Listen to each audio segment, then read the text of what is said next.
If your designs don't feel premium yet, it's usually because the framing lacks depth and intention.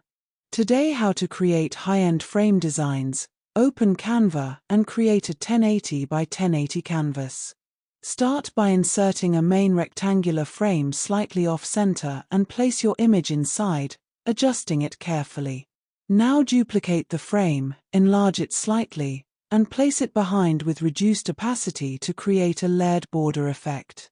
Add a second thinner frame using a square outline element and align it perfectly around the main image. Select the background and apply a soft gradient or luxury-inspired color like deep gray or beige. Add subtle shadow effects to the main frame